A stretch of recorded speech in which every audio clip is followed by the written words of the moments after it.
Merci, Honorable Président, pour la parole. Honorable Président, honorables membres du bureau, honorables députés et chers collègues,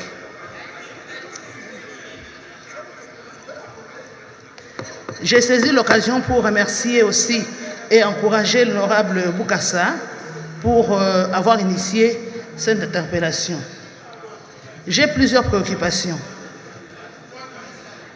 Ma première préoccupation est de savoir si la SNEL a un plan de sortie pour que la RDC ne continue pas à bénéficier de l'électricité des 4 pays voisins qu'il avait cités hier, dont la Zambie, la RCA, le Rwanda et l'Ouganda.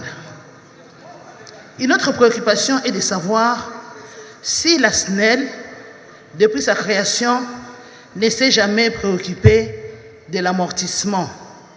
Parce que je me pose la question, comment est-ce qu'on peut être aujourd'hui, après plus de 50 ans, je pourrais dire, non, ce n'est pas 50, 70 ans plutôt, après environ 70 ans de création de la SNEL, que nous puissions aujourd'hui nous retrouver avec un réseau qui est totalement obsolète, que nous puissions nous retrouver avec les groupes qui sont en panne, ainsi de suite, alors que réellement, normalement, dans une entreprise, on doit tenir compte de l'amortissement, on doit planifier le remplacement des machines, des outils, de tous les équipements, selon la durée de vie de ces machines. Donc, je me pose la question là-dessus. Aussi, je me pose la question sur les délestages. Je crois que ça doit être à la page 16 du document qui nous a été remis par les DG. On a identifié quelques causes du délestage. Déjà, je signale que ce ne sont pas toutes les causes, mais je sais que pour résoudre un problème, il faut absolument tenir compte de ces causes. Mais j'ai l'impression que ce qui nous a été proposé comme solution ne tient pas compte des vraies causes, des causes profondes.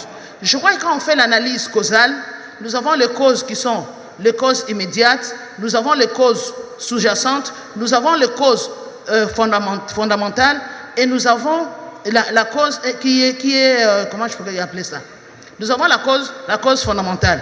Et ici, j'ai l'impression qu'on est en train de répondre seulement aux causes immédiates. Mais les causes profondes, on n'en tient pas compte. Et donc, à ce moment-là, ça signifie qu'aujourd'hui, on peut avoir les solutions qu'on a proposées par la SNEL, mais nous allons encore retomber dans les mêmes problèmes plusieurs années après. La SNEL a déjà, quand nous avons les délestages chez nous, quand on pose les questions, parfois on nous dit c'est parce qu'il y a des constructions anarchiques. Alors la question que je me pose, les maisons qui sont construites anarchiquement, les propriétaires de ces maisons commencent par avoir les autorisations de bâtir. Peut-être à ce moment-là, la SNEL n'est pas au courant. Mais une fois qu'on commence à construire, la SNEL, je suppose que la SNEL a des inspecteurs, la SNEL a un service qui surveille quand même les canalisations, comment je pourrais dire ça, les systèmes, pour savoir que voilà, les systèmes d'électrification, les câbles de la SNEL passent par ici ou par là. Et donc je me dis, quand on commence à construire anarchiquement dans un quartier, une maison ou autre chose dans un bâtiment, la SNEL peut être au courant parce que nous, la population, nous sommes au courant. On construit, la SNEL ne dit rien. Ça fait 5 ans, 10 ans, 20 ans, 30 ans, la SNEL ne dit rien. Mais les jours où il y a maintenant de fortes pannes, à ce moment-là, la SNEL réagit pour dire on avait construit anarchiquement. Est-ce que la SNEL ne peut pas surveiller son réseau pour savoir que voilà, il y a des câbles essentiels, des câbles du quartier qui passent par ici pour qu'au début déjà de la construction, que la SNEL puisse réagir et que la population ne soit pas victime 10 ans, 20 ans après, parce que les gens ont construit sur les câbles de la SNEL.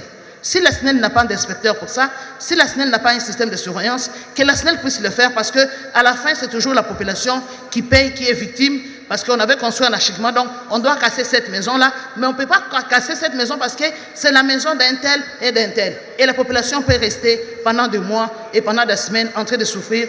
Il n'y a pas de solution, mais la faute incombe absolument à la SNEL qui devait surveiller son système.